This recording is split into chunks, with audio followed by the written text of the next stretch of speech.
Good day, ladies and gentlemen. Fried chicken is one of the most beloved meals of all time. Sure, it's a little bit unhealthy, it's really messy, but it tastes good. And today, I shall be showing you how to prepare Louisiana fried chicken. First and foremost, I want to thank Rain Nick for the recipe. Without it, this video would not have been possible.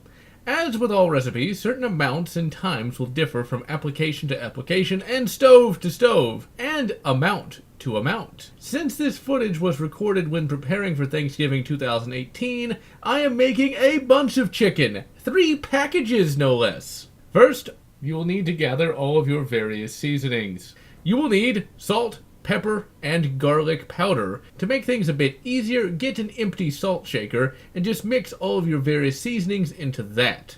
You're going to need to use a teaspoon to measure the various amounts of your seasonings. For this meal, I'm going to be using 6 teaspoons of salt, 3 teaspoons of pepper, and 1.5 teaspoons of garlic powder. Now that we have got all the seasonings mixed, it's time to rub down the chicken. I have 3 packages of chicken, 1 package of legs, 1 package of boneless, skinless thighs, and last but not least, 1 package of boneless and skinless breasts. You don't have to get boneless, skinless chicken, but you do if you want me to cook it. Now, you can, of course, touch the chicken with your bare hands, but I'ma just stick with the plastic gloves, thank you very much. And with a meal this labor-intensive, expect to go through many pairs of them. Some chicken will be a bit wet, so you are going to want to pat it dry if it is. The chicken I have here was remarkably dry. Once you have patted the chicken dry if need be, it is now time to season it. And what you're going to do is simply sprinkle it with the seasonings, and then you're going to rub the seasonings into the chicken itself. Make sure you get the entire piece so that nothing is left uncovered. Once you have seasoned all of your various pieces, it is then time to put them in a plastic container and then put that plastic container into the refrigerator for 1 hour. While it is marinating, we are going to need to make the buttermilk. You can, of course, buy some, but when I tried to actually find some, around here at least, I was unable to, and seeing as how my mother is lactose intolerant, I would have had to make some buttermilk regardless. Thankfully, making buttermilk is quite easy.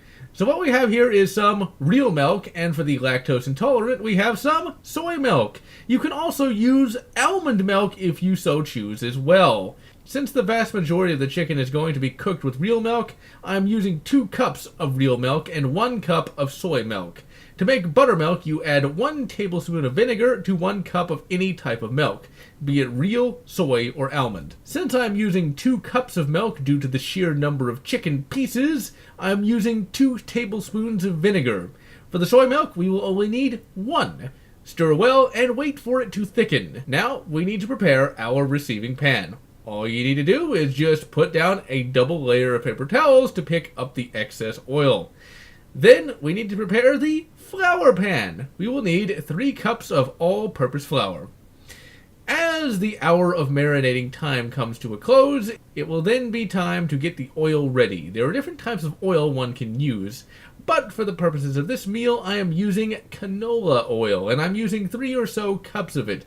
Remember, all stoves differ, so you may have to use a different setting. I'm setting my stove on medium-high heat. Now, it is time to prepare the buttermilk while the oil comes to a boil.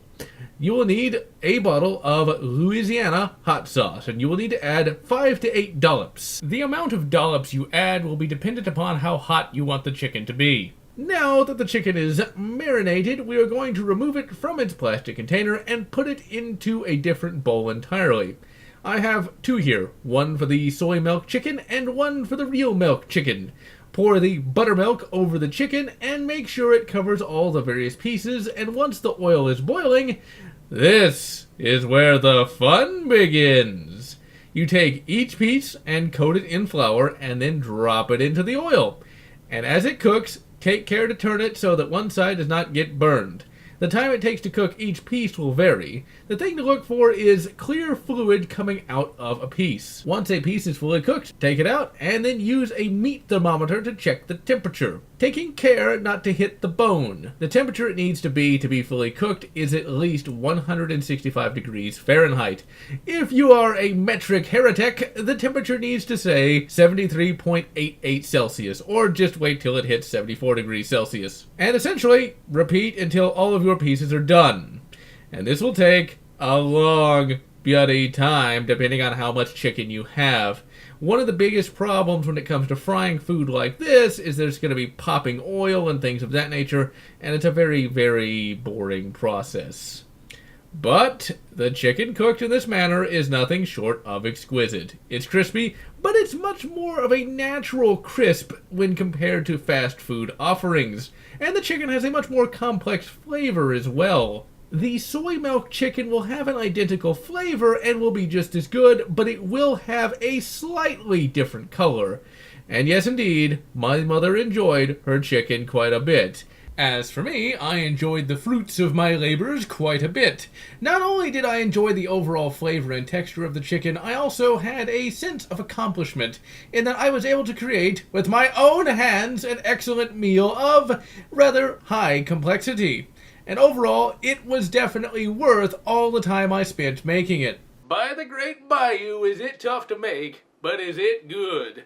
And it is something I highly recommend creating for either Thanksgiving or Christmas.